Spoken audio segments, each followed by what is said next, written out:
ballroom smelled like money and secrets. Crystal chandeliers threw fractured light across 500 people who had spent their lives learning how to smile at enemies. The Manhattan skyline pressed against the floor-to-ceiling windows like something desperate and beautiful, all glass and cold fire, 30 floors above a city that never stopped moving. Park Kang-dae stood near the bar. He was not drinking. He was watching. That was what people misunderstood about him. They saw a man in a black tuxedo, still as marble, face carved into something unreadable, and they assumed arrogance, distance, the cold performance of power. But Kang-dae was never still because he was comfortable. He was still because he was calculating. 43 seconds since he had walked into this room. 43 seconds since he had spotted the shift in posture among his men, positioned near the east entrance. 43 seconds since he had felt, at the base of his spine, the particular kind of quiet that meant something was wrong.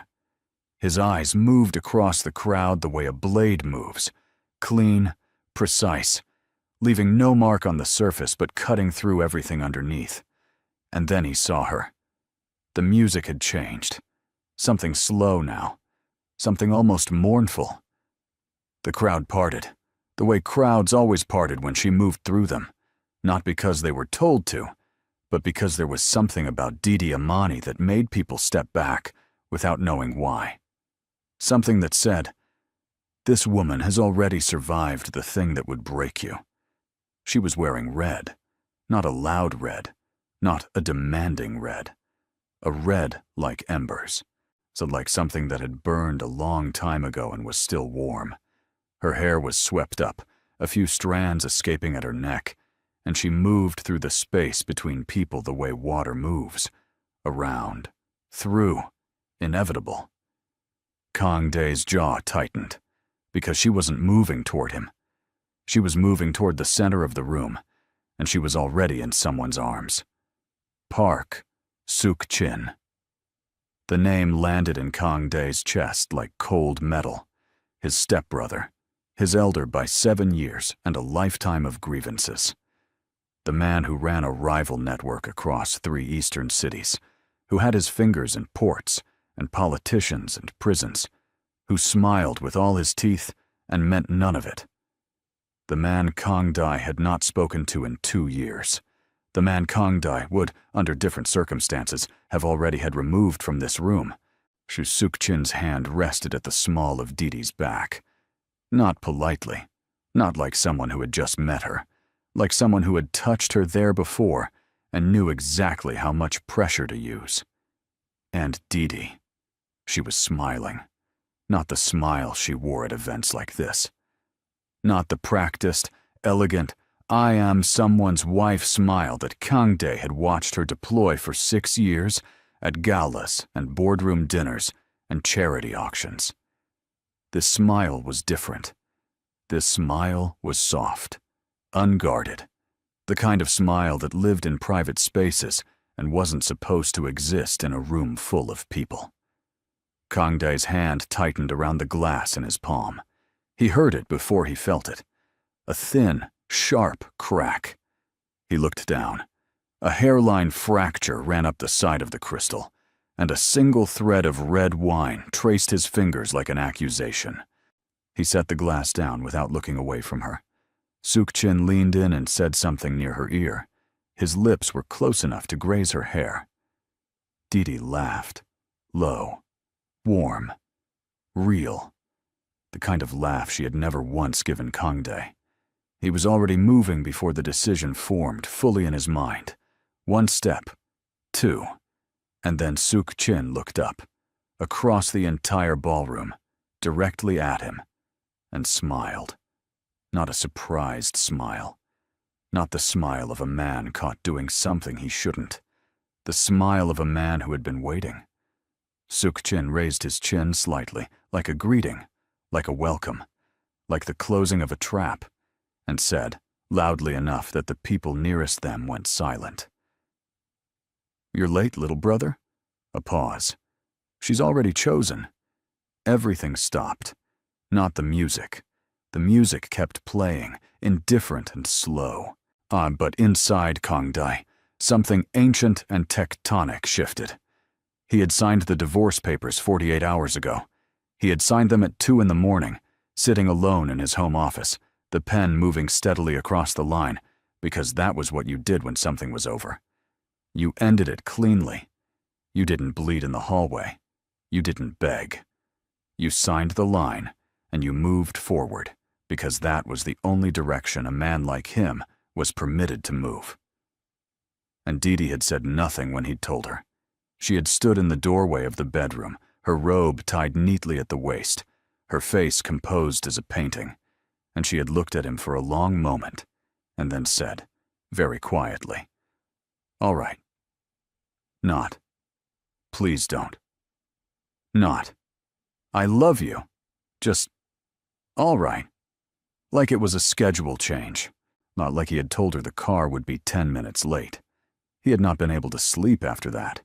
He had told himself it was because of the deal collapsing in Busan, because of the surveillance operation he suspected was being run against him from inside his own organization, because of the 100 practical reasons a man in his position had to be awake at 3 in the morning, cataloging threats.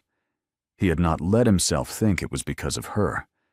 And now she was here, in another man's arms, laughing with her whole face. And that man was his brother. The word brother felt like something rotten in his mouth. Half-brother. Step-brother. The son of his father's second wife was a woman who had arrived when Kang Dae was 11, and Suk-jin was 18, and already sharp-edged and calculating in ways that 11-year-olds couldn't fully name, but could absolutely feel. Kang Dae crossed the room. People moved. They always moved. He stopped 6 feet from them, and he looked at Dee Dee, and he waited.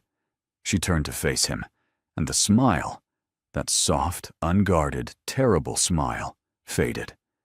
Not into guilt, into composure, into that face he knew, the one that gave him nothing. "Kang Dae," she said. Her voice was even, controlled. "Dee Dee." He kept his voice the same. It cost him more than she would ever know. "I wasn't aware you'd be here tonight." "I wasn't aware I needed your permission," she said. Suk-jin's smile widened. He removed his hand from her back slowly, like he was doing Kang Dae a favor. "So she came as my guest," he said. "I hope that's not a problem." Kang Dae looked at his stepbrother for exactly 3 seconds. "Leave us," he said. Suk-jin tilted his head. Now. I won't say it twice." Something in the room recalibrated. The nearest cluster of guests drifted away with sudden urgent interest in the bar, in the view, in anything else. Suk-jin's own men, positioned at intervals around the room, visible if you knew where to look, shifted almost imperceptibly. Suk-jin looked between Kang Dae and Dee Dee. His expression was amused, unhurried, the expression of a man who felt he was watching something play out exactly as he had designed. "I'll get us drinks," he said to Dee Dee, touching her arm briefly. "Don't let him ruin your evening." He walked away, and Kang Dae was alone with his almost ex-wife. Dee Dee turned back toward the window. The city burned below them. "You wanted a divorce," she said. "I moved on. In 48 hours. Time is relative." She glanced at him sideways. "You of all people should understand efficiency. You knew he would be here. I've been coming to this event for 6 years." She adjusted the delicate bracelet at her wrist. "You never came. Why are you here tonight?" It was a good question, and he did not have an answer he was willing to give her. He was here because one of his intelligence contacts had told him there would be a conversation happening in this building tonight.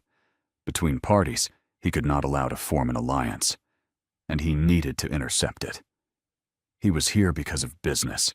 He was not here because 3 hours ago he had stood in their apartment for the last time, running his hand along the edge of the kitchen counter, where she always left her coffee cup, and felt something tear loose in his chest that had no business being there.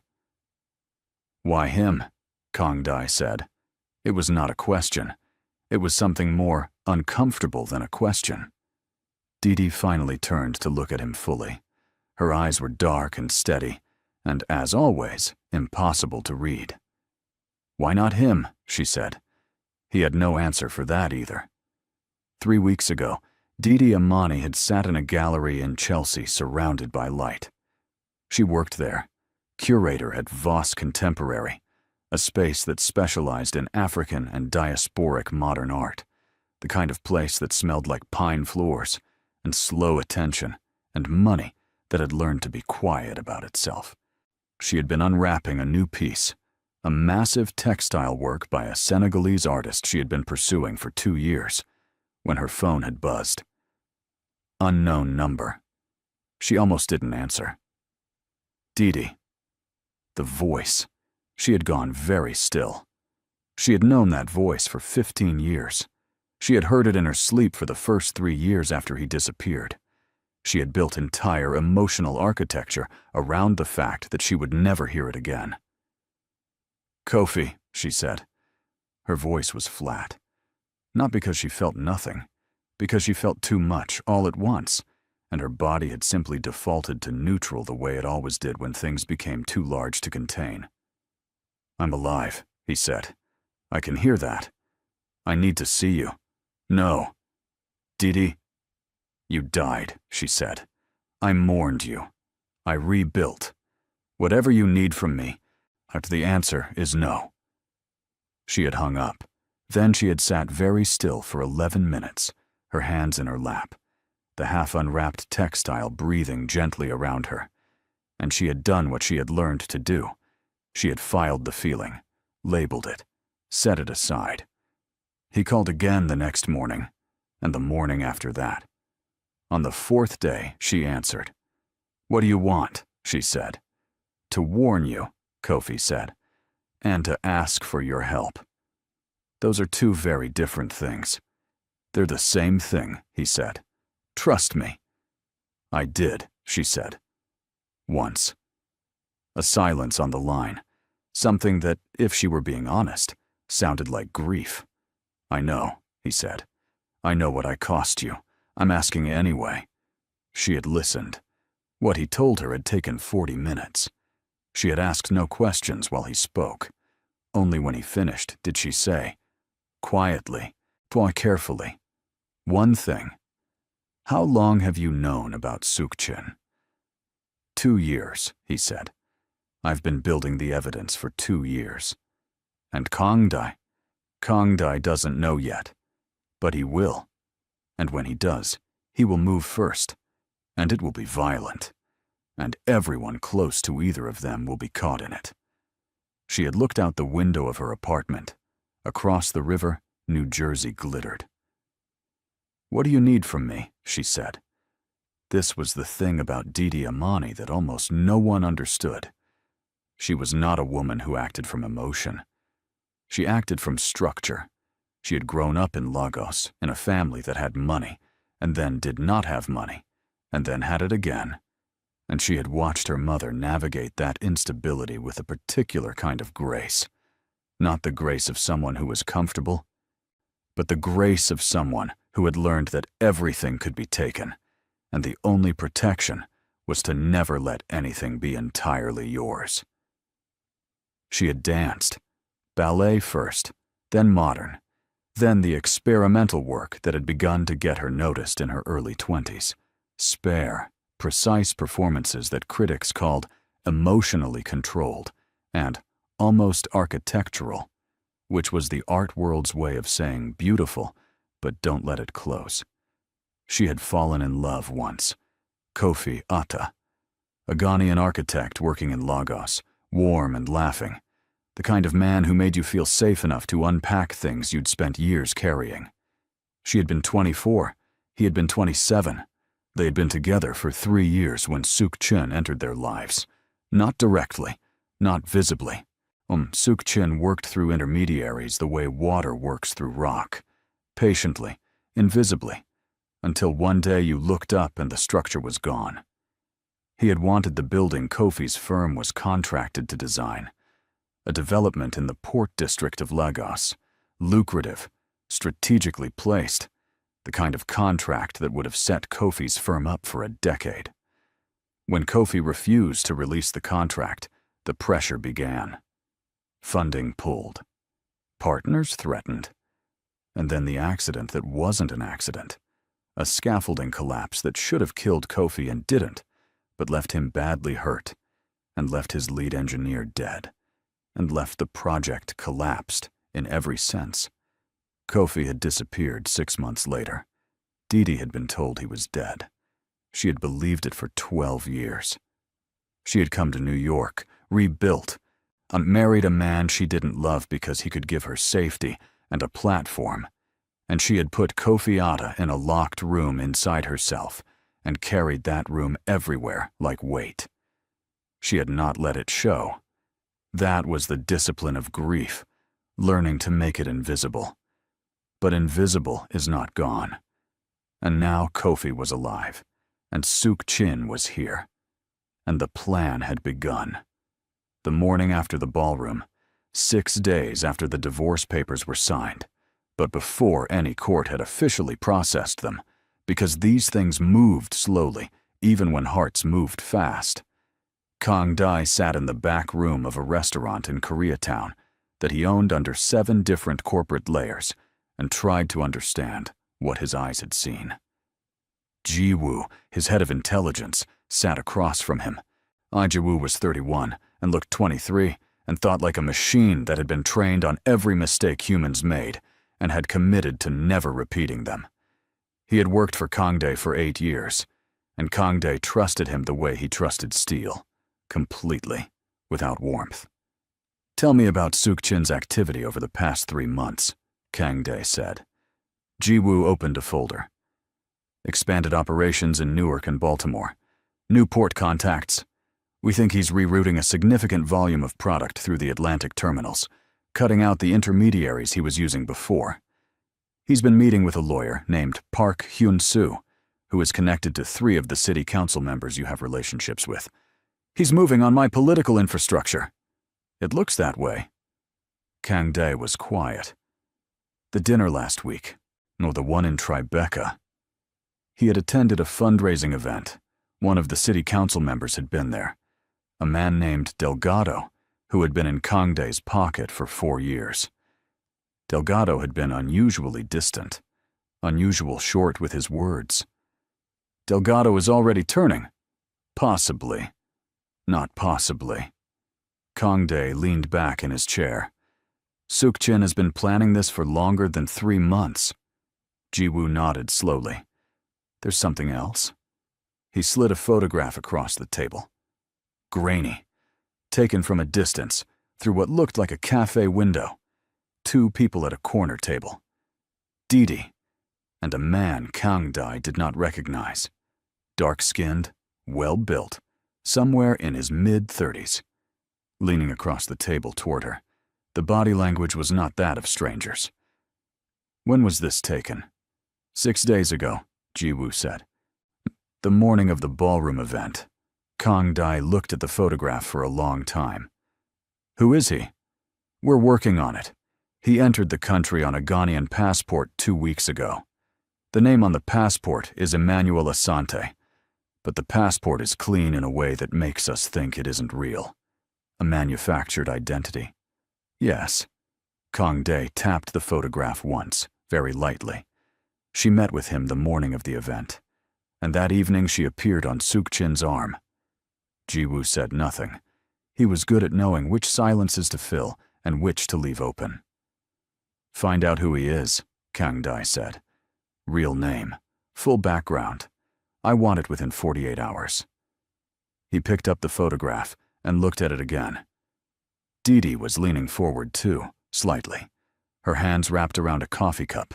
Her face was serious, not the composed, no event-faced seriousness, but the real kind. The kind she wore when something mattered. He had seen that face rarely in 6 years of marriage. He had wanted to see it more. He set the photograph down. "One more thing," he said. "Yes." "The information leaks. The operations data that someone has been feeding outside this organization. the trails that kept vanishing near her. He paused. Reopen the investigation. I want it looked at again. By you, not by anyone else. Ji-woo looked at him carefully. You think she was involved? I think, Kang-dae said, that I spent 6 years assuming I understood Didi Amani. He stood. I didn't. Didi came home that afternoon to find that 3 of her things had been moved. Not dramatically. Not aggressively. Just her coffee cup, which she always left on the left side of the counter. It was on the right. Her phone charger, which she plugged in beside the kitchen island, had been unplugged and coiled neatly, and the small succulent she kept on the windowsill above the sink had been shifted 2 inches toward the center. These were not accidents. She stood in the kitchen for a moment, reading the room the way she always read rooms, looking at what had changed, what had been touched, what the changes were designed to communicate. He was telling her that people had been in the apartment. He was telling her that he knew she'd been somewhere that morning before the ballroom. He was telling her, in the language of small moved objects, that whatever she thought she was doing, he was watching. She walked to the windowsill and moved the succulent back to its place. Then she called Kofi. He's pulling the intelligence files again, she said, without greeting. A brief pause. Are you sure? I know how he thinks. She looked out at the street below. He saw the photograph. Someone took a photograph of us. I was careful. Not careful enough. She said it without anger. Just fact. You need to move. Change the meeting points. Assume he has someone on you. How much does he know? Not enough, she said. But he will figure it out. He's very good at it. Didi. Kofi's voice changed. Quieter. If this gets dangerous, it's already dangerous, she said. It was always going to be dangerous. That's why you came back. Another pause. That's not the only reason, he said. She looked at her own reflection in the window. Cool, composed. The face she had built over years of needing it. Focus, she said, and ended the call. And she stood there for a moment longer. Then she went to the bedroom, changed out of her clothes from the night before, and sat at the edge of the bed. The apartment was quiet. Kang-dae's closet was still half full. His books were still on the nightstand. His running shoes were still by the door.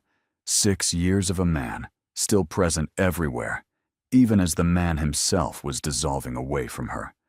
She thought about his face when he had crossed the ballroom toward her. She had expected anger.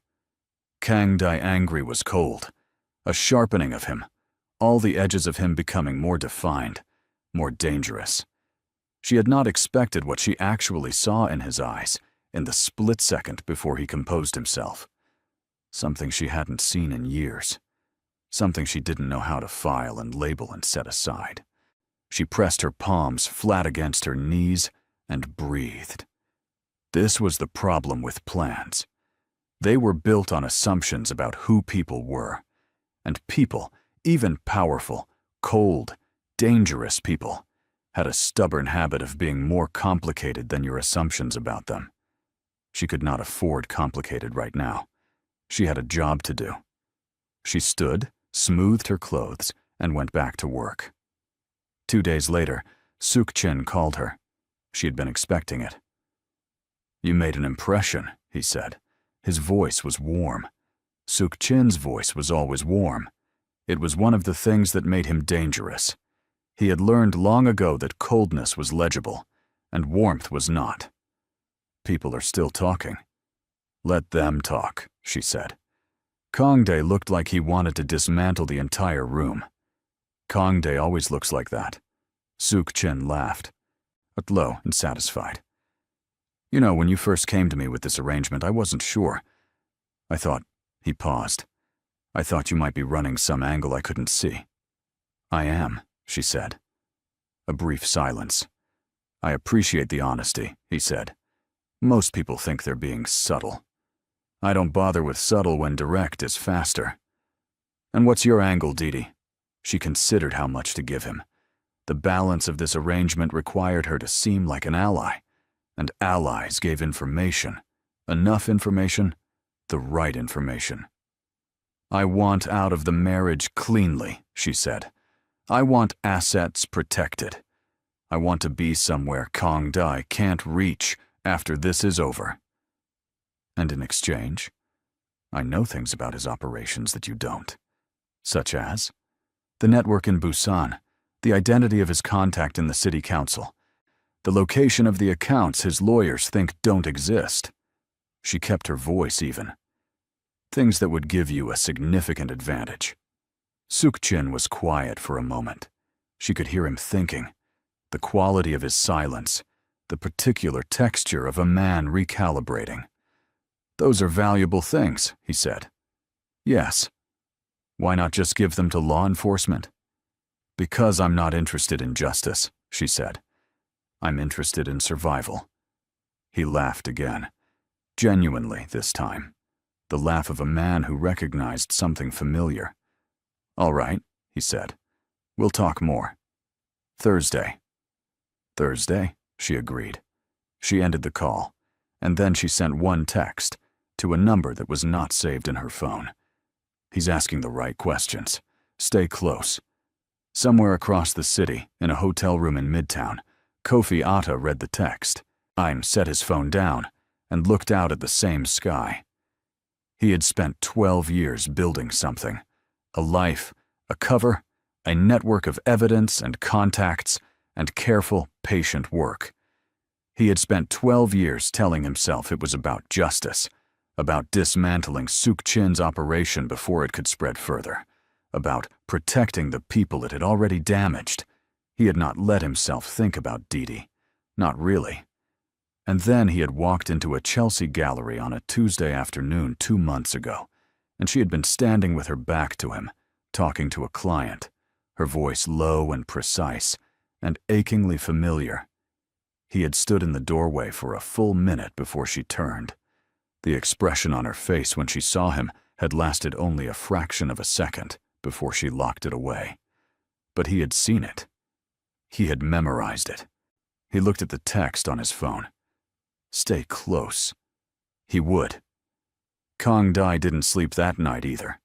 He sat in his office, the divorce papers in a folder on the desk in front of him, unsigned by the courts. His pen was uncapped. He had been going to make a call, something routine, something operational, and had instead found himself sitting in the dark, looking at nothing. The first time he had seen Didi was at a gallery opening, 7 years ago. He had gone because the gallery owner owed him money, and Kong Dai collected debts with particular attention to timing. Show up when people are comfortable, when they feel safe, and watch them calculate how badly they want to stay comfortable.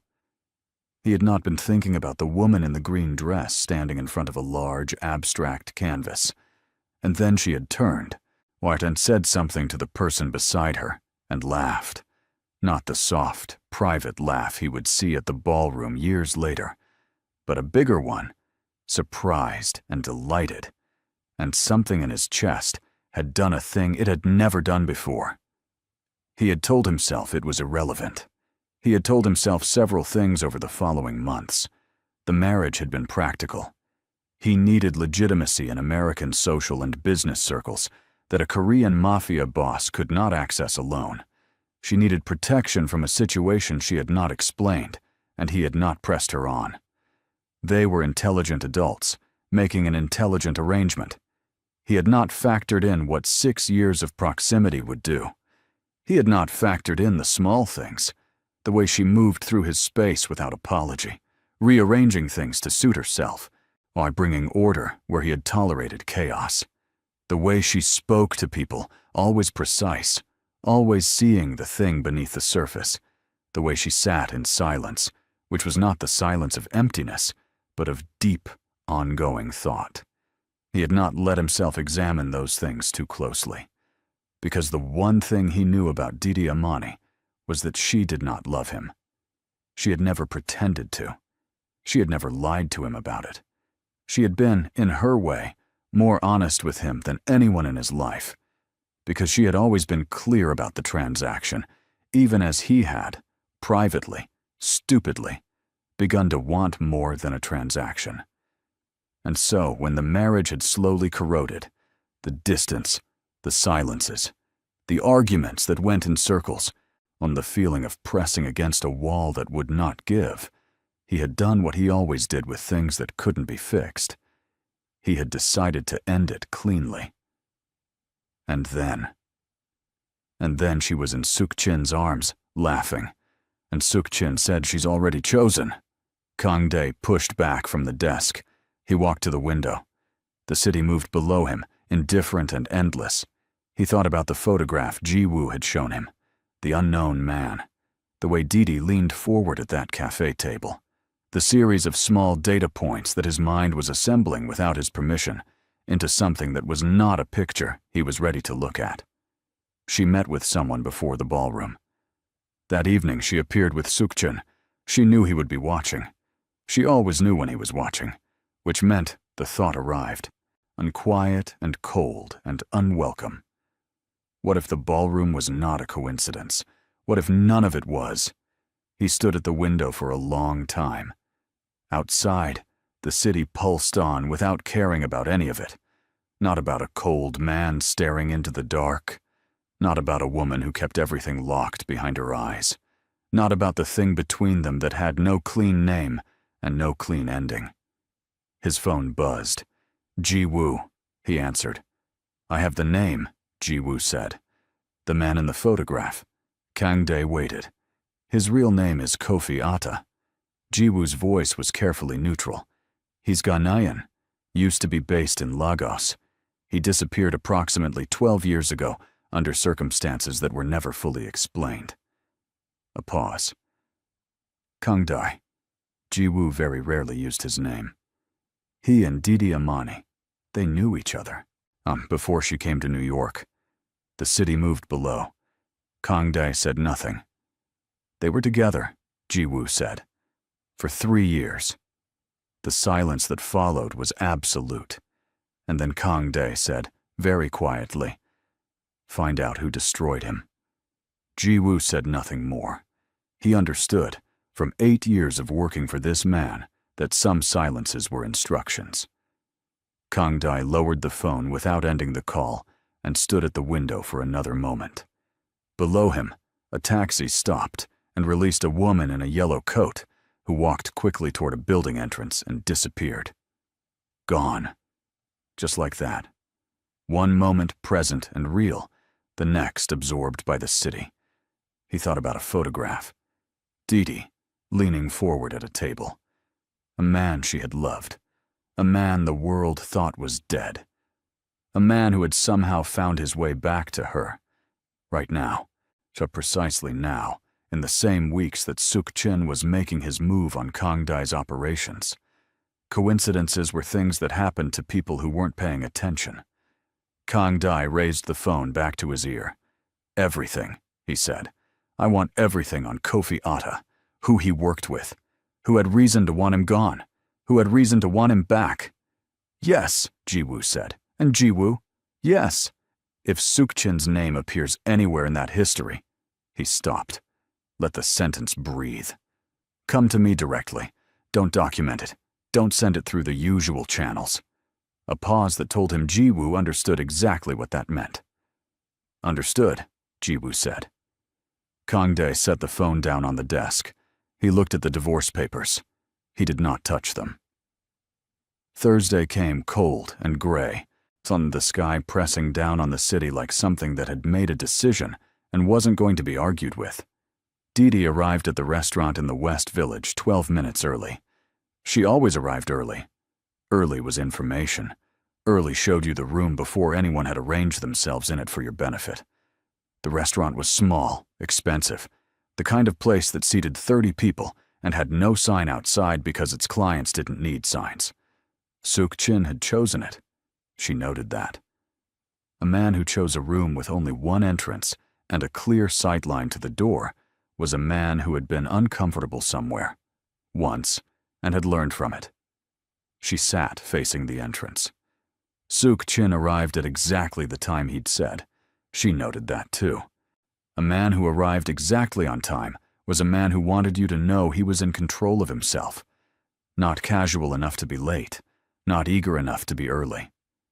He sat across from her without greeting and picked up the menu. "You look tired," he said, without looking up. "I'm not." "You were up late." She looked at him steadily. "Were you watching my building?" "I had someone in the area." He set the menu down and finally met her eyes. He had his stepbrother's cheekbones, sharp, elevated, but where Kangdae's face was closed, Suk-chin's was open in a way that took a long time to realize was a performance. "Old habit. I like to know the landscape." "Then you know I was at home," she said. "Alone." "I know you received a phone call at 11:47 that lasted 9 minutes. He smiled. "I don't know who from." She held his gaze. Ought to gave him nothing. "I'm not going to tell you," she said. He studied her. "Most people would explain." "Most people are nervous," she said. "I'm not." Something shifted in his expression. Not suspicion exactly, but recalibration. Like a man adjusting his grip on something. "All right," he said. "Then let's talk about what you came to tell me." The waiter appeared. They ordered without ceremony. She chose water. He chose wine. And the ritual of it gave her 2 minutes to organize exactly what she was about to say. Not enough to satisfy him. Enough to seem like progress. "Busan first," she said, when the waiter left. "Go ahead." "He has a man there named Lim Sung-jae. The city council contact Lim uses to move documentation through legitimate channels. His name is Cho Byung-ho. Cho also processes permits for 3 port facilities, all of which are used for the volume your people have been trying to access for 2 years. Suk-chin was quiet. "You already knew about Lim," she said. "I didn't know about Cho." "Now you do." He leaned back, looked at her with the particular expression of a man trying to understand something, not because he lacked intelligence, but because he was suspicious of anything that came too easily. "That's worth something," he said, "but it's not worth everything you said you had." "I know," she said. "I'm not giving you everything at once. I'm not an idiot, Suk-chin." He almost smiled. Almost. "No, you're not. This is an ongoing arrangement. You get pieces. In exchange, I get the protection you promised, and when this is over, I leave cleanly. Those are the terms. And if I decide I want everything at once," she looked at him, "but then the next call I make," she said quietly, "is to Kang-dae. And I tell him you approached me. And this arrangement becomes a different kind of problem for you." The silence between them was not comfortable, but it was, she noted, a silence in which he didn't move, didn't reach for his phone, didn't signal anyone. "You're more dangerous than I expected," he said finally. "Most people underestimate me," she said. "You're welcome to keep doing that, if it helps you feel comfortable." He picked up his wine, drank slowly, set it down. "Next week," he said. "I want the council contact in New York, the one he's been using for the development permits in Queens." She nodded. "I'll have it." They ate. The conversation turned to other things, surface things, the performance of casual alliance. She watched him talk, and she thought about what Kofi had told her about this man, the scaffolding in Lagos, the engineer who had died, the 12 years of careful, deliberate damage that Suk-chin had done and would never be connected to because he worked through layers and distance and the plausible innocence of men who were never physically present at their own crimes. She kept her face composed. She was very good at that. What Suk-chin didn't know, what neither Suk-chin nor Kang-dae knew, yet was that Didi had made a phone call the night before that had nothing to do with either of them. She had called a woman named Priya Anand, who worked at the Financial Crimes Enforcement Network in Washington, D.C., and who had been, for the past 14 months, by quietly building a case file that required one specific category of evidence it had not yet been able to obtain. Didi had spent 3 hours on the phone with her. At the end of the call, Priya had said, "This is enough to open the formal investigation. But Didi, once this starts, it moves fast. Are you ready for that?" "I've been ready for 12 years, Didi said. What she did not say was, "I'm not sure I'm ready for what it does to Kangdai." She had not let herself examine that thought too closely. She'd filed it, labeled it, tried to set it aside. It kept coming back. 2 days after the Thursday meeting, Kangdai walked into an apartment in Midtown. Not a grand entrance, not a confrontation with an entourage. Just Kangdai and one of his men, who waited in the hallway, and a door that opened because the man inside it had not yet learned that a clean passport and a changed name were not the same thing as invisibility. Kofi Atta looked at the man in his doorway and went very still. He was bigger than Kangdai had expected, broader through the shoulders, the kind of physical presence that suggested someone who had spent time in places where staying alive required more than strategy. His face was composed, but not quite fast enough. There was a half-second of something before the composure arrived, and Kangdai cataloged it. Not fear. Recognition. "Park Kangdai," Kofi said. His voice was even. "Careful." "You know who I am," Kangdai said. "I know a lot of things."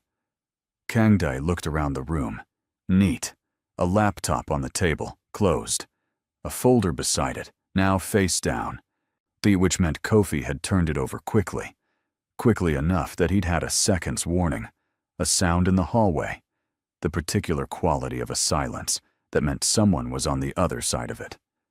"Sit down," Kangdai said. "This is my room." "It is," Kangdai agreed. "Sit down." Kofi sat. Kangdai remained standing.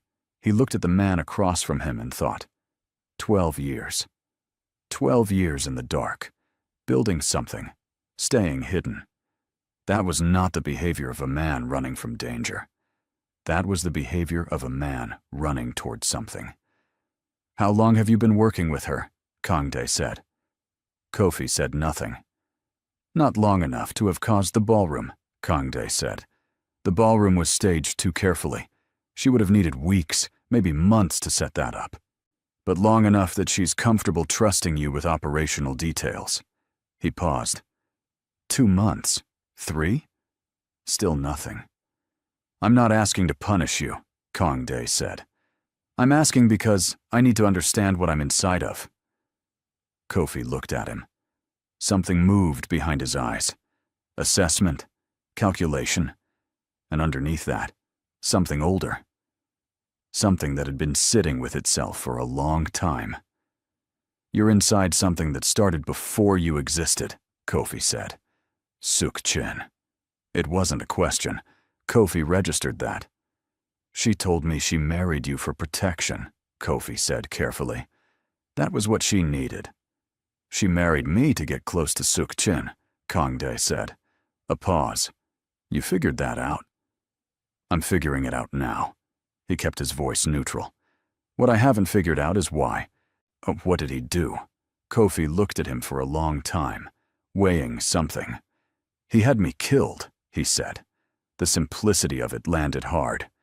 "He had you killed," Kangdai repeated. "He arranged it. I survived. But the man who didn't..." Kofi stopped. His jaw tightened for just a moment. "A man named Samuel. My lead engineer. He was 29 years old. He had a daughter." He looked at the closed laptop. Suk-Chin was never touched, never investigated. He was 3 layers away from everything. "And Didi thought I was dead." Kofi's voice flattened. "I let her think that. I had to. If she'd known I was alive, she would have..." He stopped again. "She would have done exactly what she's doing now. But alone, without resources, without protection. So you waited. I built something first." He looked at Kangdai steadily. "Evidence. Our real evidence? The kind that can't be disappeared." Then I came back. Kang Dae pulled out the chair across from Kofi and sat down. He put his elbows on the table and looked at this man who had loved the same woman he had. Differently, earlier, with a different kind of claim. And he thought about what 12 years of patient, invisible work looked like from the inside. The discipline of it. The particular loneliness of building something no one could know about. He recognized something in it. He didn't let that show. "What is she planning?" Kang Dae said. "I can't tell you that." "You understand that Suk-Chin already suspects her." Something moved across Kofi's face. "What do you mean?" "He had someone watching her building. He knows about the phone call. He doesn't know who from yet. But Suk-Chin is patient and thorough, and he is already asking questions about her." Kang Dae paused. "When he finds the answers, she is in danger. Real danger. Not business danger, the kind that ends conversations permanently." Kofi stood up. Not aggressively. Just up. Like a man who couldn't sit still with what he'd just heard. He turned toward the window. His hands were flat against the sill. His back was to Kang Dae. "She knows the risks," he said. "Does she know this specific risk? Does she know he's already watching her this closely?" Silence. "Tell me the plan," Kang Dae said. "All of it. Because right now, you have two separate operations running, hers and yours. And Suk-Chin is one good intelligence report away from connecting them. When that happens, the plan collapses. And she..." He stopped himself. "And she gets hurt," he finished. Kofi turned around. He looked at Kang Dae with the expression of a man solving an equation he hadn't expected to need to solve. "You love her," Kofi said. It was not an accusation, just an observation. Said the way a man says a thing he has just understood and is still deciding what to do with. Kang Dae said nothing. "She doesn't know that," Kofi said. "No." "Why?" "Because," Kang Dae said carefully, "she didn't want to be loved by me. She made that clear." He held Kofi's gaze. "So I didn't say it." The room was very quiet. Outside, the city moved, oblivious. "She's meeting with a federal contact," Kofi said finally. "FinCEN. She's been building the information package for 14 months, before she ever contacted me. She was already doing this alone." He paused. "Day I came back and she'd been carrying it alone for over a year." Something shifted in Kang Dae's chest. He kept his face still. "The information she's feeding Suk-Chin," he said. "It's controlled." "Yes. True enough to seem real. Useless enough that it doesn't actually help him. And the real information goes to Priya. She's the FinCEN contact." "Yes." Kang Dae sat with this for a moment. The architecture of it. A woman running a federal intelligence operation, while appearing to betray her husband, while appearing to collaborate with his enemy. All of it, simultaneously, with no support system, except a man the world thought was dead, and an arrangement she had never told him about. He thought about the 6 years, all the evenings she came home from the gallery with something behind her eyes that he had read as distance, that he had read as not wanting to be there with him. What if it wasn't that? What if she had been, every single evening, carrying this, and the distance was not absence, but the weight of something too large and too dangerous to put down? He stood. "I want in," he said. Kofi looked at him. "This isn't your operation." "Suk-Chin is my operation. He's been eating into my infrastructure for months. He's turned at least one of my political contacts. He's rerouting through my port relationships, and when this is done," he paused. "When FinCEN moves on him, if my name is anywhere adjacent to his, I absorb consequences I didn't earn. That's a practical argument. It's the only argument I'll make."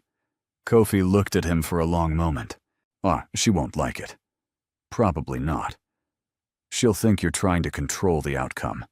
"She'll be right," Kang Dae said. "I am. That's different from trying to control her." A long silence. "I'll tell her you came," Kofi said finally. What she decides is hers, Kang Dae agreed. I'm not asking to lead this. I'm asking to not be in the dark while it happens. Kofi nodded once. Slowly. Kang Dae moved toward the door. One more thing, Kofi said. He stopped. The leaks from your organization, Kofi said. The information that was getting out. The trails that kept vanishing. Kang Dae turned. It wasn't her, Kofi said. I want you to know that. She would never. He stopped, steadied himself. She was protecting you. The information that leaked, she was the one flagging it, warning you, or through channels you didn't recognize because you were looking for an enemy, and she wasn't one. The silence that followed had a different quality than the ones before it. Kang Dae looked at Kofi Atta and thought about 6 years of assuming. 6 years of building a case against a woman in his own mind, file by file, suspicion by suspicion, while she had been, quietly, without asking for credit, without asking for anything, watching his back. Thank you, he said. His voice was even. He left. Didi found out about the meeting in Midtown 4 hours later. Kofi called her, and she sat very still on the edge of her desk in the gallery and listened to him explain, in careful detail, what had happened. And she felt something move through her that was not quite anger, and not quite something else, and had no clean name. You told him, she said. Some parts of it. Kofi. He already knew most of it. Didi.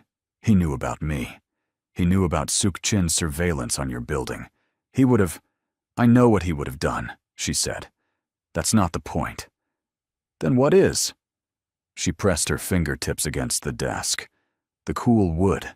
The simple fact of a surface. He's in it now, she said. Whether I want him to be or not. Is that the worst thing? She didn't answer. He's not trying to take it from you, Kofi said gently. I think... Don't, she said. Didi. Don't tell me what you think about him, she said. I know what I saw in his face at that ballroom. I know what it means. And I'm not in a position to let that matter right now. A pause. When it's over, Kofi said. She said nothing. When it's over, Didi, then can it matter? She looked out the gallery window. The street below was gray and moving. A couple walked past holding hands, leaning into each other against the cold, and she watched them until they were gone. Focus, she said quietly. But it was softer than when she'd said it before. That evening, Suk-Chin made a move that none of them had anticipated. He called a meeting, not with Didi, not with his own men, with Delgado. The city council member arrived at a private club in the financial district at 8 p.m. and sat across from Suk-Chin for 45 minutes. Jiwoo's man outside clocked the duration and the body language when Delgado emerged, shoulders drawn in, walking quickly, not looking at his phone. The body language of a man who had just received an instruction he didn't want and couldn't refuse. Jiwoo called Kang Dae at 9. He's not just flipping Delgado, Jiwoo said.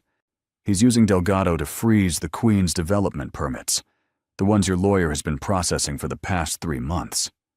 Kang Dae absorbed this. The Queen's project was legitimate. A development deal, clean money, the kind of infrastructure investment that was supposed to be the slow, patient conversion of his organization towards something his children could inherit without embarrassment. If those permits were frozen, he's not just attacking the operation, Kang Dae said. He's attacking the exit. Yes, the exit. The long-game version of himself he had been quietly, carefully building. Away from the violence, away from the exposure, towards something that could survive in daylight. Suk-Chin knew about it, which meant someone had told him. Jiwoo, Kang Dae said.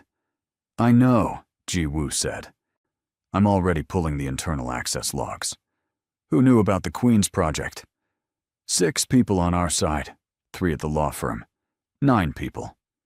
Kang Dae was quiet. That's too many. One of them, is his. Kang Dae stood. He was in his home office. The divorce papers were still on the desk, where they had been for days. He looked at them without seeing them. Find which one. Tonight. He ended the call. He sat in the silence of the apartment and thought about exits, and about people who tried to block them, and about what it meant that his stepbrother, his father's other son, the man who had spent 20 years resenting the inheritance he believed should have been his, had decided that this was the moment to make his final move, not just against the operation, against the future. Kang Dae was still enough, in that moment, to recognize the particular feeling in his chest. He had felt it before, in rooms where things were about to become irreversible. The feeling of a situation contracting, options narrowing, space closing, the window of non-violence beginning to close. He did not want violence. He was very good at it. That was different from wanting it. His phone buzzed. Not Jiwoo this time. A number he hadn't seen in days. Didi. He looked at her name on the screen for 2 full rings before he answered. He moved faster than I expected, she said, without greeting. He was very still. You heard? Kofi heard. One of his contacts at the club made him. She paused. The permits were my idea, Kang Dae. The Queen's project. I'm the one who suggested it to your lawyer 18 months ago. I pushed for it. I know. You knew. I thought you were interested in the neighborhood. He paused. I thought it was the first time you'd shown interest in something of mine. A silence. It was a clean investment, she said. Something that couldn't be touched. I wanted... She stopped, started again. I was trying to build you a way out. The apartment was very quiet. Didi, he said. Don't, she said.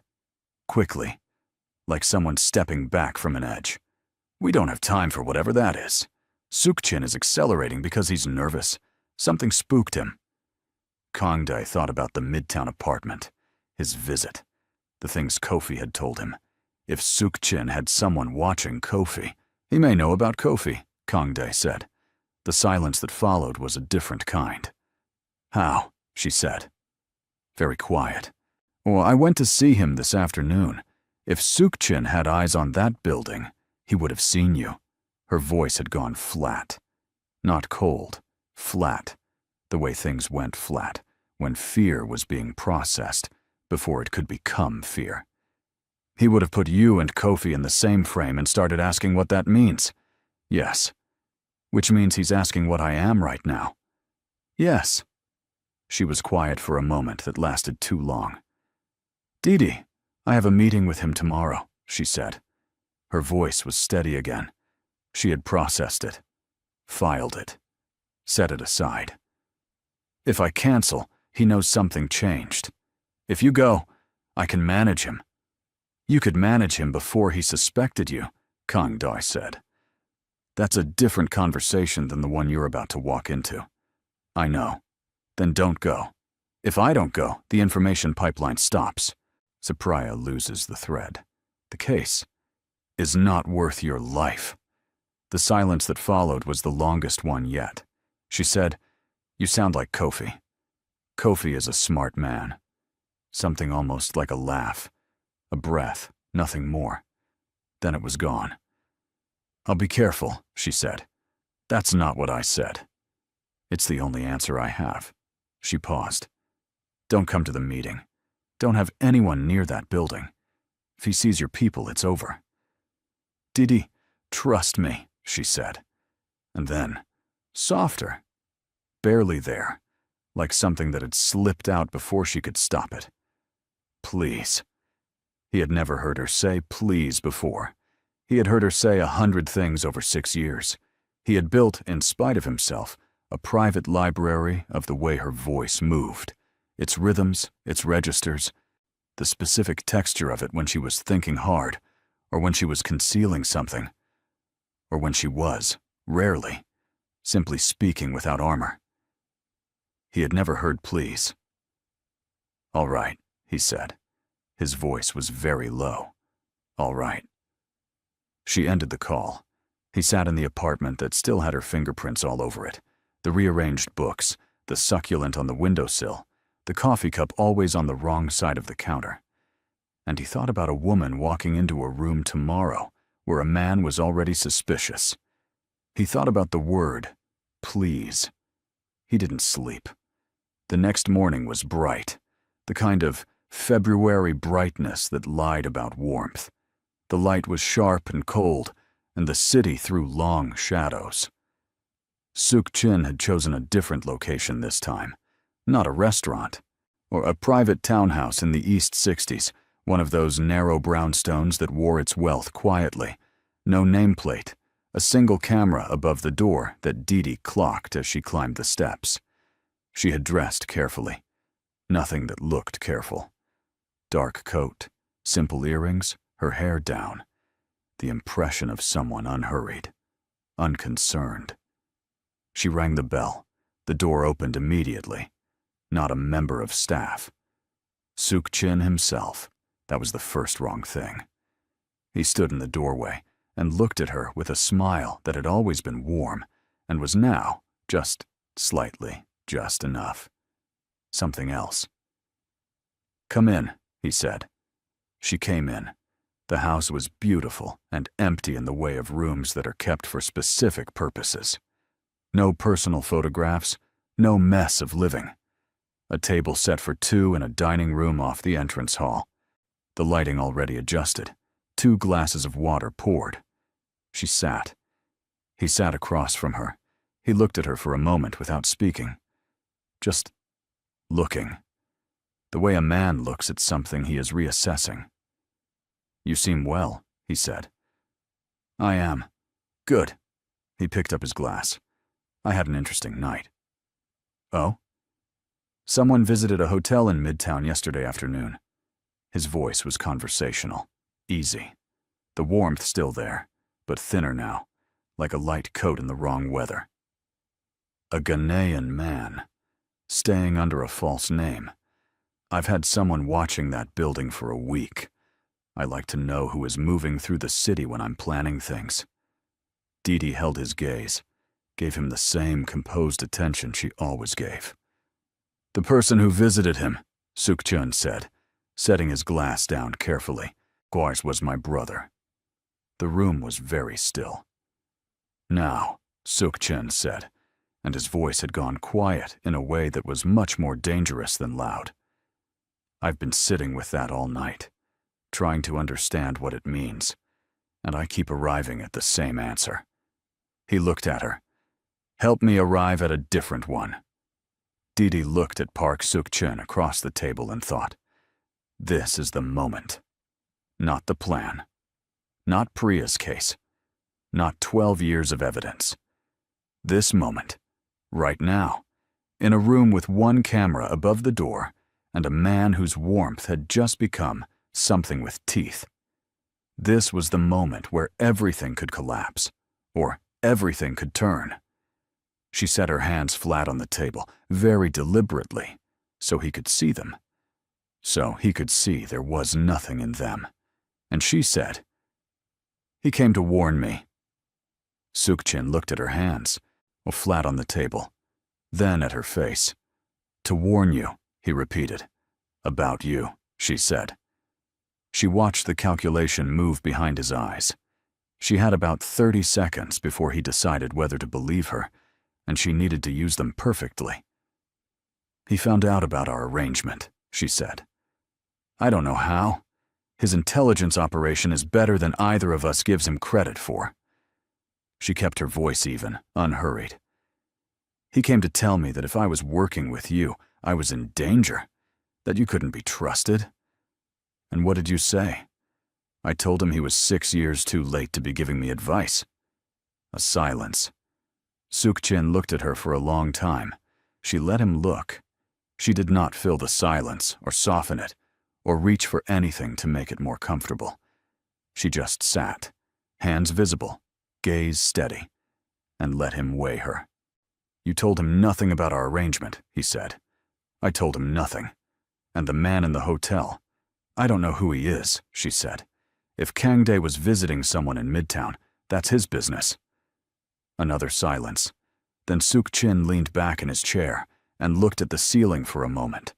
And she recognized it. The exhale of a man releasing a conclusion he'd been holding tensely. He believed her. Not because she'd been convincing, because she'd given him the thing he most wanted to believe. That Kang Dae was scrambling. That Kang Dae was afraid. That Kang Dae was coming to his own wife for information and finding a door closed. Pride was the most reliable vulnerability in powerful men. She had counted on that. He's losing his footing, Suk Chin said, more to himself than to her. He's losing everything, she said, quietly, like someone who had accepted a grief rather than celebrating a victory. Suk Chin looked at her again. The warmth in his expression returned, steadier now, the suspicion draining out of it. "The Queen's permits," he said. "I've had them frozen." "I heard. That must be difficult for you. You pushed for that project." She looked at him. "It was his project, not mine." A pause. "Not anymore." He nodded slowly, something in the nod that looked almost like respect. "Next week," he said. "The council contact in Queens, as agreed." "As agreed," she said. She drove home with both hands on the wheel, and her mind running very fast and very quiet, the way it always ran when something had almost gone wrong and hadn't. She had bought them time. Not much, but enough. She called Priya from her car, still 3 blocks from the apartment. "How close?" she said, instead of hello. 2 weeks, maybe less," Priya said. "The Busan documentation you sent last month closed the last gap we had in the financial chain. We have continuity from the port accounts to the shell entities to the domestic transfers. It's clean." He froze the Queen's permits. "I heard. That actually helps us. It's interference with a legitimate municipal process. We can add it to the obstruction layer." "What about Suk Chin's exposure in the Lagos incident?" A pause. "That's older, harder to prosecute directly. But the financial trail from that project connects forward to his current entities. Same account structure, same intermediaries. The pattern is there." Didi stopped at a light, watched a woman push a stroller across the intersection, unhurried. "Samuel Mensah," Didi said. "His daughter. She's 12 now. What happens for her?" If the civil component moves forward, Priya stopped. "I'll make sure his family is included in the restitution framework. I promise you that." Didi said nothing for a moment. 2 weeks, she said. "Maybe less." "Didi, stay away from him until we move. We're too close." "I know." She ended the call. The light changed. She drove. What happened next happened in a single evening. And later, when people tried to reconstruct it, they would find that it had the quality of things that were always going to happen. Not fate exactly, but inevitability. The kind that looks like coincidence until you see all the pieces that had been moving toward that point for months, for years, for longer than anyone had admitted. Jiwoo called Kang Dae at 6 p.m. "I found the leak," he said. His voice was unusual, tighter than normal. "The person feeding information to Suk Chin about the Queen's project." "Who?" "Park Hyun-soo, the lawyer Suk Chin has been meeting with." "He's Suk Chin's lawyer," I expected. "He's also on your law firm's payroll," Jiwoo said. "Has been for 4 years. A consultant arrangement. Legitimately structured. He's been positioned inside your legal infrastructure since before the Queen's project began." Kang Dae was quiet. "He's been there for 4 years, Kang Dae said. "Yes." "Before Suk Chin's moves began." "Yes." "This was not opportunistic," Kang Dae said. "Suk Chin planned this 4 years ago. He planted someone and waited. That's what the evidence suggests. 4 years. 4 years of patience, of watching, of letting a man build things and invest in them and believe in them before pulling the foundation out." "There's something else," Jiwoo said. Kang Dae waited. Park Hyun-soo. We traced his older relationships. Before the law firm, before New York. Ji-woo paused. He was a junior associate at a development company in Lagos, 11 years ago. The city outside Kang Dae's window went very still. The same development, Ji-woo said. The port project. The one where the scaffolding collapsed. Everything became very clear. Suk-jin had not just attacked Kofi's career in Lagos. He had embedded one of his people there as a witness, as an asset. And that asset had traveled with him, patient and invisible, all the way to New York, all the way into Kang Dae's own legal structure. He knew, Kang Dae said. Suk-jin knew about Kofi's connection to Didi, and he knew she would eventually. He stopped. Something cold moved through him. Suk-jin knew about Kofi, had known possibly for years, which meant the night at the ballroom, the casual warmth, the hand on her back, the smile across the room, hadn't been about Kang Dae at all. It had been about Didi, about determining what she knew, about pulling her close enough to watch. The arrangement she had initiated with Suk-jin, she had gone to him thinking she was the one setting the trap. But what if Suk-jin had been expecting her? Ji-woo, Kang Dae said. Get a car to her building, now. Don't call ahead, just go. Is she? Now, he said. Didi was in her apartment when she heard the knock, not the buzzer from the lobby, the door itself, which meant someone had come through the building without being announced. She set down the glass of water she'd been holding and stood very still in the center of the kitchen for exactly 2 seconds, calculating. The building had a concierge. The concierge had instructions. There were 2 ways someone bypassed that. They were a resident, or they had shown the concierge something that ended the conversation before it began. She walked to the door, looked through the peephole. One of Suk-jin's men. She recognized him from the ballroom, a broad, quiet man who had stood near the east entrance with his hands clasped in front of him. She stepped back from the door. Her phone was on the kitchen counter, 8 feet away. She calculated the sound she would make crossing to it. She calculated whether the man in the hallway was alone. She calculated how long the door would hold, and what was on the other side of the apartment windows, and what 30 floors of air looked like in the dark. Then her phone lit up. She crossed to it. A text from a number she didn't recognize, but the message was 2 words she did. Backstairs. She grabbed her coat. She did not take her purse. She did not take her keys. She moved. The back stairwell was cold and smelled like concrete and cleaning products, and the specific absence of people. Didi took the stairs 2 at a time, not running. Running made noise, but moving with the quiet speed of someone who had spent years in a dancer's body and knew how to be large in one moment and invisible in the next. She hit the 2nd floor landing and the door opened. Kang Dae. No coat, his tie loosened. The look of a man who had moved fast and was still moving. She stopped 2 steps above him. They looked at each other. The car is at the service entrance, he said, very low. Come now. She came down the last 2 steps. They moved through the door, through a narrow service corridor that smelled like the building's working life. Laundry, machinery, the distant sound of a freight elevator, and out into the sharp cold of the alley. A black car. Ji-woo at the wheel. They were inside and moving before the door had fully closed. Didi sat in the back seat, Kang Dae beside her, their arms almost touching. She was looking straight ahead, and so was he, and the city moved past the windows, indifferent and alive. How did you know? She said. Ji-woo found the leak, the lawyer. And then, he paused. I understood something. What? He knew you were coming, Kang Dae said. Suk-jin, not in the last few weeks. Longer. He has a man who was in Lagos during the scaffolding collapse, someone who knew about Kofi. Someone who came to New York and embedded inside my legal structure and waited. He turned to look at her profile.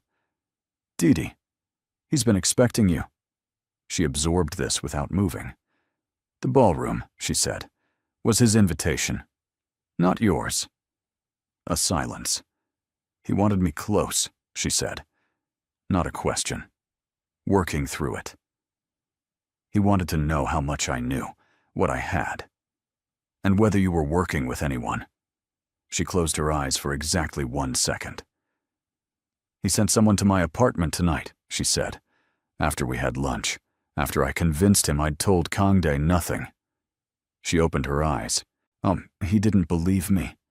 No, which means he's moving now. Tonight. Yes. She turned to look at him. In the dark of the car, in the shifting light of the city going past, he looked the way he sometimes looked in the apartment late at night, when he didn't know she could see him. Not the closed, composed public face, not the version of himself he maintained like a structure, but something underneath it. Something that had been underneath it for a long time. Kofi, she said. Jiwoo has a car on his building, Kangdae said. He's being moved now. She turned back to the window. You should have let me run this, she said. Quiet, not angry. You were running it, he said. I'm just here, she said. Yes. Another silence. The car moved through the city. Priya needs 48 hours, Didi said. Maybe less. She said 2 weeks, but the Busan documentation, it closed something. She might move faster. What do you need from me for 48 hours? She thought about it. What she needed. What the operation needed. What the 48 hours required. Keep Sukchin looking at you, she said. Make noise. Make him think his move tonight spooked you, that you're retaliating, that whatever is coming from you is the thing he needs to focus on. She paused. Give Priya space to move. Kangdae was quiet for a moment. You want me to be the distraction, he said. I want you, she said carefully, to be the thing he can't stop looking at. Something moved in his expression, a complicated thing, quickly contained. All right, he said.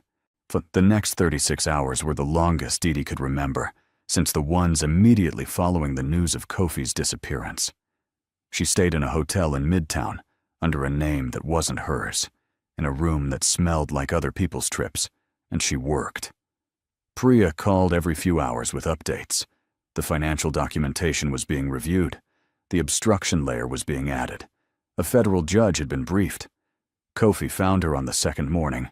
He arrived with coffee and sat across from her at the small table by the window, and they worked together for 4 hours the way they had worked together 20 years ago, in complete, comfortable, professional silence, passing information back and forth, the old fluency between them rising like something that had been submerged, but never gone. Although at one point he looked up and said, "He came to warn you. Before he knew about any of this, he just came." She didn't look up from her laptop. I know. Didi, I know, Kofi.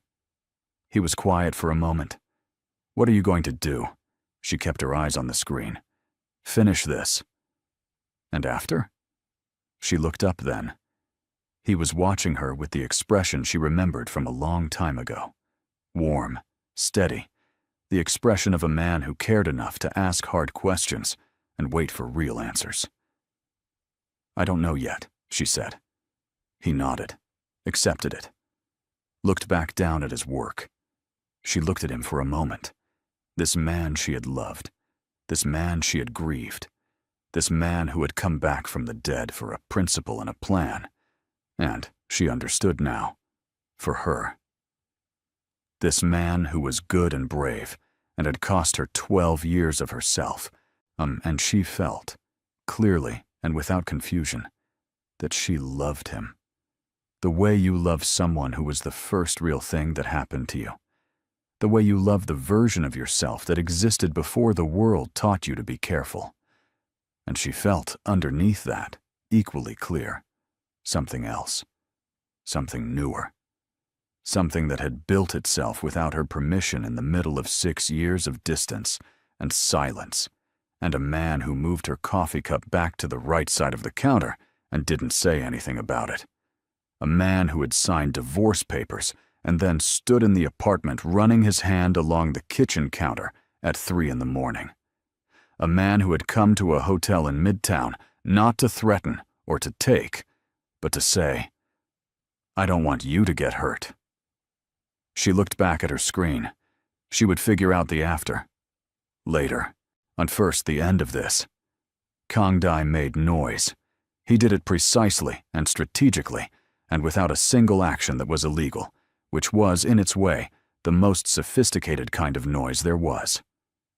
He pulled 3 of his lawyers into an emergency session and began the process of filing formal complaints about the Queen's permit freeze, naming Delgado, naming the procedural irregularities, creating a legal record that would take weeks to sort through and would require Suk-chin's attention and Suk-chin's lawyer's attention continuously.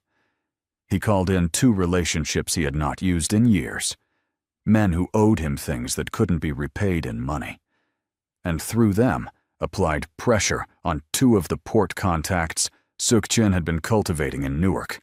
Not threats, just questions. The kind of questions that made people nervous. The kind that made them call the person they were working for and say, "He's asking about us." He let Suk-chin see him. He appeared at a dinner in the financial district, where he knew Suk-chin's people would be watching. He sat at the bar and had 1 drink and spoke to 3 people and left. He attended a morning meeting at his lawyer's office in a car that took a route through 2 neighborhoods, where he knew eyes were on him. He was visible, purposeful, moving, and every move said, "I'm coming for you." He was not coming for him. He was buying Priya her 48 hours. On the second evening, Ji-woo called. "He's meeting with Park Hyun-soo tonight," Ji-woo said. 3 hours. "Our source inside says the topic is asset protection, liquidation strategies." "He's getting ready to run," Kang Dae said. For something spooked him. Kang Dae thought about Priya's case, the documentation, the financial chain she had described to Didi. He didn't know all the details, but he knew enough. When people who had built structures like Suk-chin's began to feel the ground shift under those structures, they moved in predictable ways. First, they secured what they could. Then, they planned their exit. Then, they moved. The window was closing. He called Didi. "He's preparing to run," he said. Her voice, when she answered, was the voice of someone who had been awake for a long time, but was still fully present. "How long do we have?" "Days, maybe less." She was quiet for a moment. He heard her moving, heard the sound of typing pause. "I'll call Priya now," she said. "Didi." "Yes." He paused. There were several things he had been carrying for several days, and he had put them all down at the right moments, for the right reasons, because this was not the time. But something about the way she had said yes, just that, just 1 syllable, but with a quality of attention in it that reached through the phone. "Be careful," he said, a breath on the line. "You keep saying that," she said. "You keep requiring it." Something that might have been a small sound, almost a laugh, not quite. "I'll call Priya," she said, and the line went quiet. Priya moved in 31 hours. The warrants came through at 6 in the morning on a Thursday, exactly 22 days after a ballroom in Manhattan, where a glass had cracked in a man's hand and a woman had laughed in someone else's arms. Didi was sitting in the hotel room when her phone lit up with a single text from Priya. "It's done. Turn on the news." She turned on the television. Park Suk-chin was taken from his townhouse in the East 60s at 6:14 in the morning. The footage, shot from across the street by a news camera that had, not coincidentally, been tipped about the location, showed a man in a dark coat being guided into a federal vehicle, with the particular composure of someone who had always known, somewhere underneath everything, that this morning would eventually come. He looked, even then, like a man who was performing calm. He looked, even then, like a man whose warmth was a choice. Dee Dee watched the footage once. Then she turned the television off. She sat in the quiet of the hotel room for a long time. 12 years. Samuel Mensah's daughter was 12 years old. A man had died. A relationship had been destroyed. And she had spent 6 years in a marriage built from necessity, had spent months feeding information to a federal agency, while managing 2 dangerous men and protecting a third. She had done all of it quietly, without credit, without anyone knowing the full architecture of what she was carrying. It was done. She should have felt something clean, something like relief. What she felt was more complicated than that. She called Kofi. He answered on the first ring. She could hear from his voice that he'd already seen the news. "It's over," she said. "Yes." His voice was full. The voice of a man who had been waiting 12 years to say that word, and now that it was here, found that one syllable wasn't big enough for everything it contained. "Dee Dee, it's over." She pressed her hand flat against the window. The city below was waking up, on morning light cutting between the buildings. "Samuel's daughter," she said. "I spoke to Priya. The civil case will include the family. She's going to be okay." She pressed harder against the glass, felt the cold of it against her palm. "Good," she said. "That's good. Dee Dee." His voice changed, gentler now. "What do you need?" She thought about the question honestly, for the first time in a long time. Not what the plan needed. Not what came next, operationally. What she needed. "I don't know yet," she said. "I think I need to remember how to want things just for myself." He was quiet for a moment. "That sounds right," he said. "Kofi." She paused. "Thank you. For coming back. For all of it." "You would have done it alone," he said. "Maybe," she said. It was better not to. A warmth in his silence. Old and full in exactly what it was. Love.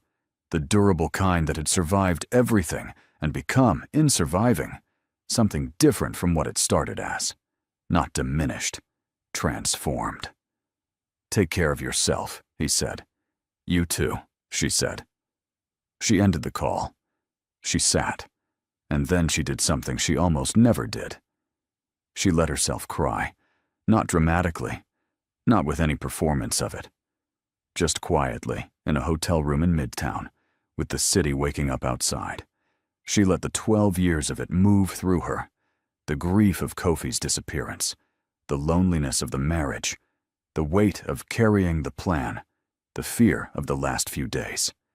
Samuel Mensah, who had died young. All the things she had filed and labeled and set aside until later. All the things she was finally permitting herself to feel. It lasted 7 minutes. Then she washed her face, packed the small bag she'd brought, and left the hotel.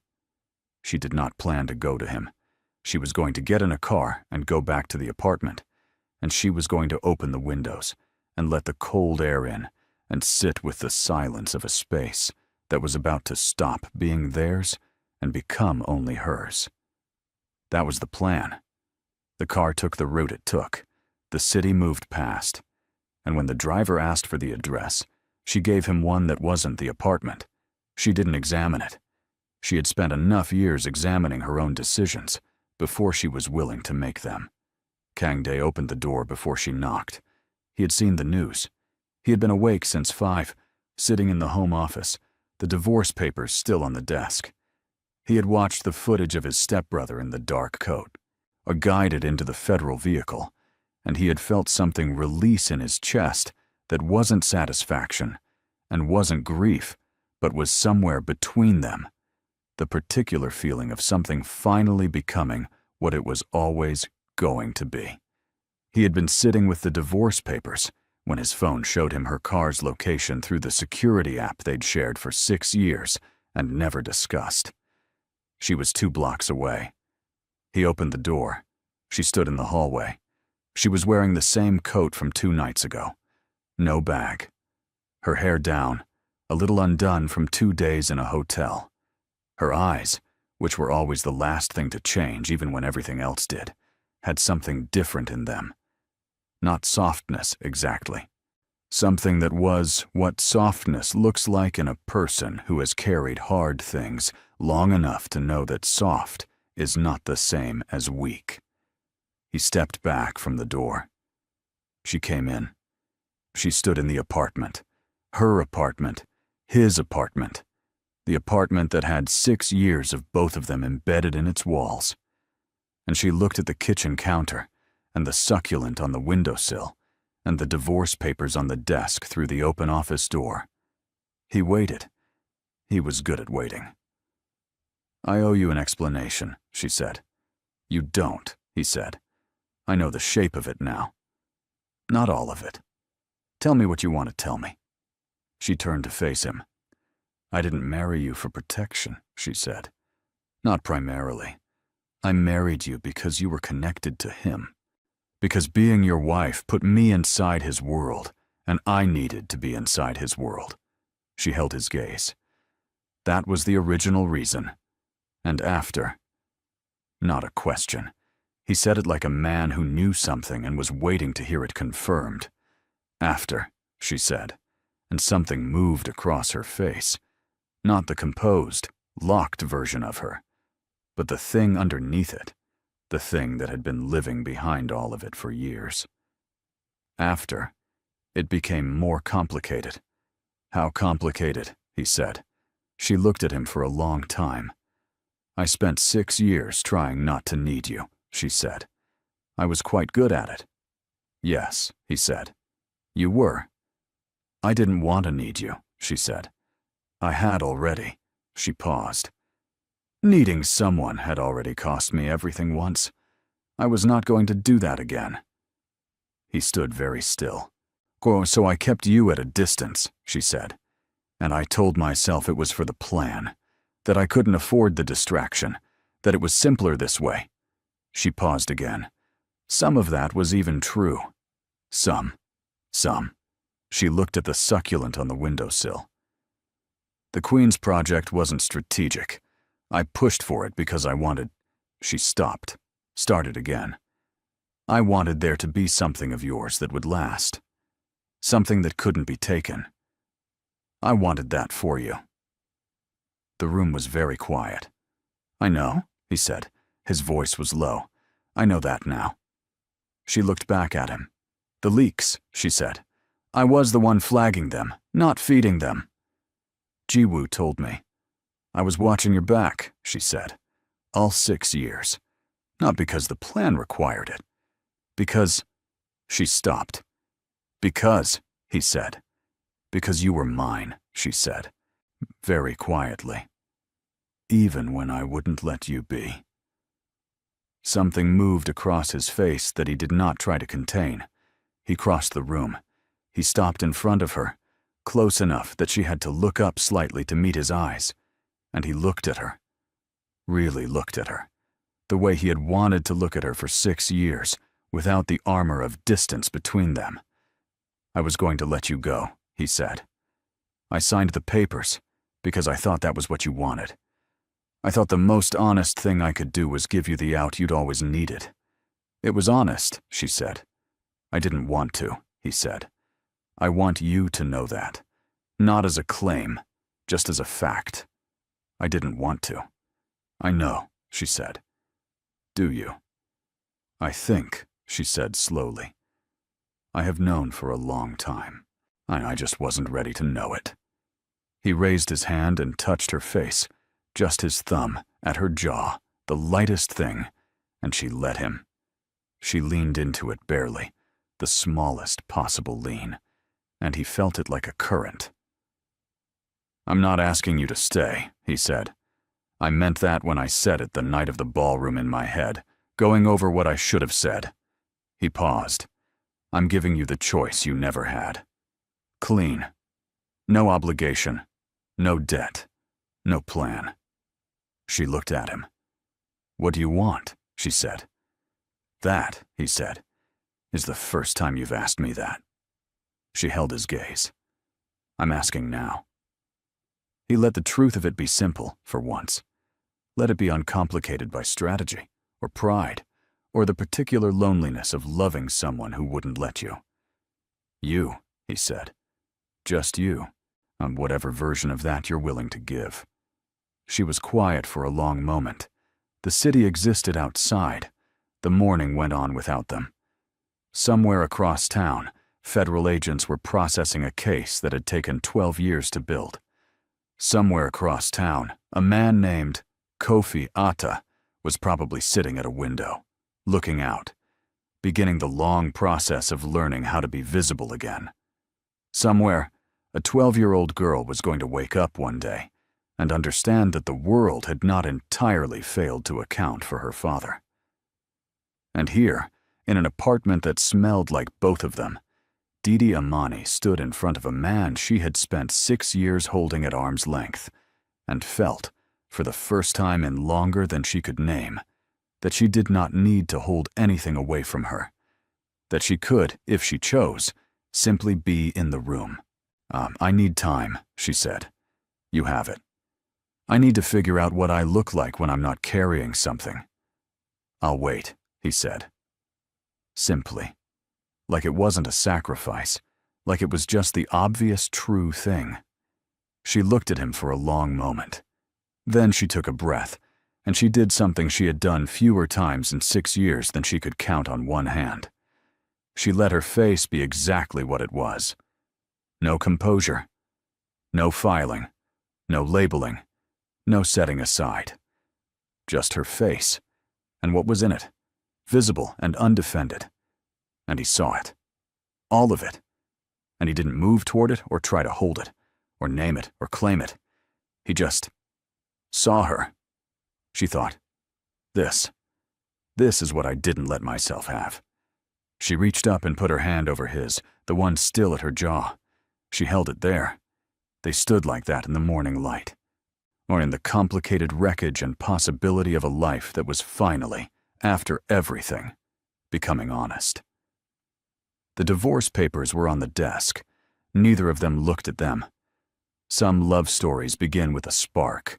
This one began with a transaction and a plan, and two people who were both, in their own ways, too experienced with loss to trust what they were feeling. It took betrayal and grief and a federal investigation and a dead man who wasn't dead, and 12 years of patience and 48 hours of fear to bring them to a single room in the morning, holding still. That is not a romantic story, or maybe it is the most romantic kind, the kind where love doesn't arrive like weather, sudden and undeniable, but builds itself quietly in the spaces between people who are too careful to admit what's happening until they almost lose it. Didi Amani had spent 6 years learning how not to need anyone. Park Kang-dai had spent 6 years loving someone who wouldn't let him. They had both been, in their own ways, running a plan, and both plans had failed, and in failing, made room for something true. If you've ever loved someone from a careful distance, if you've ever held something back because the last time you didn't, it cost you everything, then you understand exactly what it took for her to lean into his hand. And if you've ever waited, quietly, without asking for anything, for someone to be ready, then you understand what it meant that he did. What would you have done in her place? Would you have let the plan matter more? Or would you have let yourself be seen sooner? Tell us in the comments, because this story is really about all of us, and the walls we build, and what it takes to finally come down from them.